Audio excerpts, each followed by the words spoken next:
کسی نے سوال کیا ہے دوران حمل اکثر خواتین آرام کرتی ہے اور کام نہ ہونے کی وجہ سے یا تو فلمیں دیکھتی ہیں یا غیبت کرتی ہیں،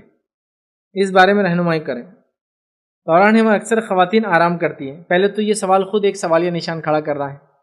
کہ ایسی خوش نصیب عورتیں کہاں ملتی ہیں آج کل۔ عورتیں بولتی ہیں کہاں ایسا خاندان اور گھر جو ہم کو آرام ملے، جب تک کہ جھوٹا سرٹیفکیٹ نہ لائے ساس تو کام سے آخر دن تک نہیں کام چھوڑنے دیں گی، ٹھیک بہرحال۔ لیکن اگر ایسا سینیریو اور کیسے ہے کہ دوران حمل ایک خاتون آرام کر رہی ہے، یہ اکثر کرتے میں نے دیکھا ہے گلف وغیرہ میں، آپ لوگ ہیں وہاں کام ویسے بھی کم ہوتا، کھانا باہر سے آتا جنرلی وغیرہ وغیرہ وغیرہ، تو ہو سکتا ہے ایسا سینیریو ایسے حالات ہو کہ آرام کرتی ہیں۔ تو دیکھیے اس چیز کو صحیح جگہ استعمال کرے،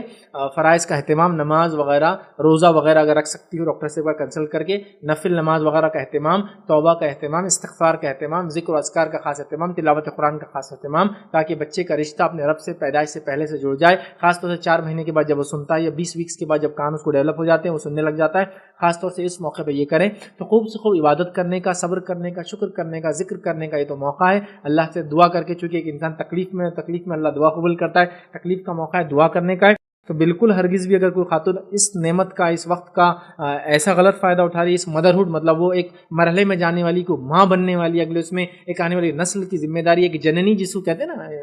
ہندی زبان میں، پیدائش کا ذریعہ بننے والی ہے، وہ یقیناً ایسے کام نہ کرے۔ یہ فلمیں وغیرہ اسلامک پوائنٹ آف ویو سے یہ غلط ہیں، ٹھیک ہے، دوسروں کے پاس، نان مسلم کے پاس یہ چیز جائز ہوں گی، ہم ان کو کرٹیسائز نہیں کریں، ان کے بارے میں ڈسکشن نہیں کریں، لیکن اسلامک پوائنٹ آف ویو سے بالکل جائز نہیں۔ فلمیں وغیرہ میں غیر محرم لوگ ہوتے ہیں، اس کے بعد ان کے کپڑے لباس وغیرہ درست نہیں ہوتے، اس کے بعد فیشن پرستی، اس کے بعد کہانیاں جھوٹی ہوتی ہے، اس کے بعد قصے کہانیاں ساری عشق مزاجی اور کبھی کبھار بہت ہی فاسد چیزوں پر مبنی چیزیں ہوتی ہیں۔ تو لہٰذا میں یہی گزارش کروں گا اس موقع کو آپ اللہ کے ذکر میں اور نیک کام میں، اچھے کام میں، صحت باقی رکھنے کے لیے کچھ نہ کچھ کام کرتے رہے۔ دیکھیے آرام بالکل 100% کرنا درست نہیں، میں نے مثال دی نا، میں نے کئی لوگوں کو ورکرز کو سڑک پہ گڑھے کھودتے ہوئے دیکھا ہوں، بہت آخری وقتوں میں بسس میں جو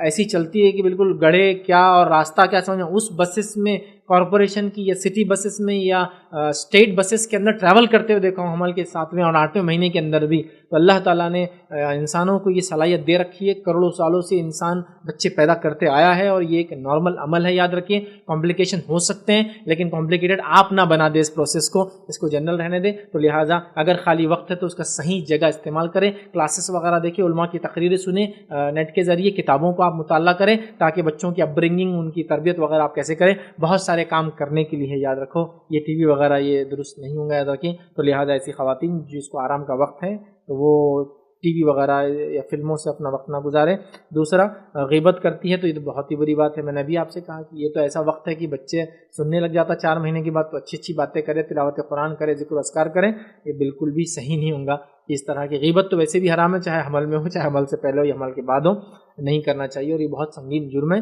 غیبت پہ میرا ایک پورا تفصیل عنوان ہے، آپ ضرور دیکھیں، اس میں غیبت، اس کے دنیاوی اور اخروی بہت زیادہ نقصانات ہیں۔ ہم لوگ غیبت سے اپنے نفسوں کو بچانے کی ہر ممکن کوشش کریں۔ صحت کے تعلق سے علم حاصل کریں، بچے کا نام سوچ کے رکھ لیں۔ چھٹا کام کیا کرنا ہے؟ کھانے اور صحت کا خاص خیال رکھنا ہے۔ ہر آدمی اس کے زمین زمانہ حالات اور اکنامیکل کنڈیشن کے اعتبار سے یہ کام کرے گا، میں سب کے لیے کوئی گائیڈ لائن تو نہیں دے سکتا ہوں کہ ہر آدمی یہ کرے۔ زمین زمانہ حالات، ماحول، پیسہ، روپیہ بھی اس میں مائنڈ کرتا ہے، یاد رکھیں۔ لیکن یہ بات تو میں بتا سکتا ہوں، آپ نے دیکھا ہے کچھ عورتوں کو، میں نے دیکھا ہوں ایسی عورتوں کو جو راستوں پہ گڑھے کھودتی ہیں۔ ہمارے ملک میں عورتیں بھی یہ کام کرتی ہے، لیبر ورک، ایسا گڑھے کھودتی ہے، حاملہ عورت دکھتی ہے، آپ سمجھ سکتے ہیں حمل والی، وہ گڑھے کھودتی ہے، فزیکل لیبر سمجھتے ہیں نا، گڑھے کھود رہی سڑکوں کو۔ اللہ رب العزت نے ابن آدم کو اتنا فٹ اور اتنا مضبوط بنایا ہے کہ وہ سب کر سکتا ہے۔ میں یہ کیوں کہہ رہا ہوں، بہت زیادہ بھی اتنا کمپلیکیٹ نہیں کہ بس پتا چلا کہ پریگننٹ ہے، بستر پہ لیٹ گئے پورے 9 مہینے۔ ناٹ فیئر، غلط، صحیح نہیں ہے، اور نقصان دہ ہے جسم کے لیے۔ ہاں، ڈاکٹر کہہ رہا ہے کہ کچھ کمپلیکیشن سے ایشوز ہے، فیئر، بالکل آرام کیجیے، نو ڈاؤٹ، نو پرابلم، یہ ڈیپینڈ۔ اس لیے میں نے کہا زمین زمانہ، سچویشن، صحت، سیناریو کے حساب سے، مالی حساب سے یہ چیزیں چینج ہوں گی، اس لیے میں کوئی فکس گائیڈ لائن صحت کے معاملے میں نہیں دے پاؤں گا، لیکن صحت کا میں کہوں گا خیال رکھو، جس زمین زمانے حالت میں ہو اس میں جو کچھ رکھ سکتے ہو یا رکھ سکتی ہو، ضرور اپنی صحت کا آپ لوگ خیال رکھیں، اور کھانے پینے میں کافی احتیاط کریں، ٹھیک ہے، کھانے پینے کا معاملہ بھی صحیح رکھیں، اور ساتھ میں جو ہے صحت کا بھی خاص طور سے خیال رکھیں۔ کھانے پینے میں کچھ باتیں اپنے طرف سے کہہ سکتا ہوں جو بہت مہنگی چیزیں نہیں ہیں اور ساتھ میں ہلکی ہے اور آسان بھی جائیں گے انشاءاللہ، جس کا تذکرہ قرآن میں بھی ہے اور سائنٹیفکلی اس کے بینیفٹ بھی ثابت ہے، جس میں سے پہلا میں یہ کہوں گا آپ کھجور ضرور کھایا کیجیے اگر آپ پریگننٹ ہیں تو۔ اللہ رب العزت نے قرآن میں فرمایا جب مریم علیہ السلام کو حکم ہوا کہ وہ ایک طرف نکل جائے اپنے شہر سے اور جا کر رہے تو وہاں ایک کھجور کا جھاڑ تھا، وہ کھجور کے جھاڑ کو دھکا دیتی، اس پہ سے کھجوریں گرتی تازہ، وہ تازہ کھجوریں کھاتی اور پانی پیتی۔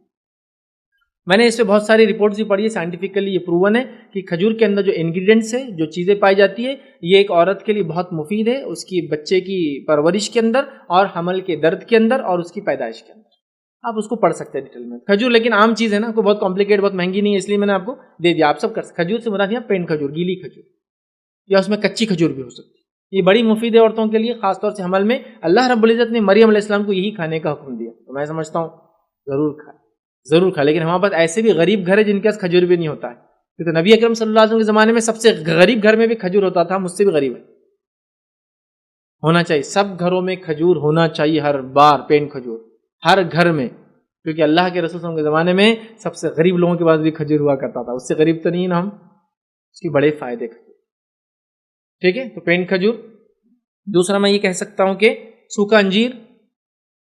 سوکھا انجیر اس کا تذکرہ قرآن میں بھی ہے، یہ بھی مفید ہے۔ سوکھا انجیر آئرن وغیرہ کے لیے، خاص طور سے جو ڈیفیشنسی ہو جاتی ہے آئرن کی، اس کے لیے کھا سکتے ہیں، لیکن ایک ظاہر سی بات ہے دواؤں کا جیسا تو افیکٹو نہیں ہوگا یہ کہ آئرن کی کمی ہوگی تو آپ نے گولیاں کھا لی بڑھ گیا، لیکن لانگ ٹرم سے اگر آپ کھاتے رہیں یہ، لیکن یہ بھی دیکھ کر سنبھل کر دے تو پتہ چلا آپ نے سن لیا کھجور سوکھا انجیر اتنا کھا لیا آپ نے کہ گرمی سے مسئلہ ہو گیا، پھر میرے نام سے آپ کوستے بیٹھے کہ فیض بھائی نے بولے تھے۔ تو انڈرسٹینڈنگ کے ساتھ، صحت کے ساتھ اور آپ کی جسم کی طاقت اور کسی غذا کو سنبھالنے کی صلاحیت کے ساتھ۔ میں جانتا ہوں عربوں کو آپ دیکھیں گے تو پورے کھجور سے کھانا کھاتے ہیں، ہم لوگوں کو 4-5 کھا لے تو پھر نمبر لگانا پڑتا ہے۔ تو دس از سم تھنگ جس کو کہیں گے کسی فوڈ کی عادت اور ساری چیزیں بھی ڈیپینڈ ہے، بٹ دس از بینیفیشیل، یہ فائدے مند ہے۔ تیسرا جو ہے انار وغیرہ بھی کافی مفید ہے پریگننسی میں، اسی طرح آپ تربوز جس کو کہیں گے یہ بھی بڑا مفید ہوتا ہے۔ بہرحال بس میں نے جسٹ یہ خالی سرسری رکھی، لیکن میں کہوں گا آپ ڈاکٹر سے کنسلٹ کریں یا پھر ڈائٹیشین سے کنسلٹ کریں، جو آپ کو پریگننسی میں کیا ڈائٹ آپ کو سوٹ ہوتا ہے یا آپ کی الرجیز کیا ہے، ان سب کا دھیان رکھتے ہوئے آپ یہ کام کریں۔ میں نے تو ان جنرل 4 چیزیں بتائی، بٹ آپ کو ریکمینڈ کروں گا آپ ڈاکٹر سے کنسلٹ کریں اس معاملے میں، یا اس فیلڈ کے ماہرین سے کنسلٹ کریں اور کریں، لیکن یہ تو کہوں گا کھانے کا اور صحت کا خاص خاص خاص خیال رکھیے، ٹھیک ہے۔ آئیے آگے بڑھتے ہیں۔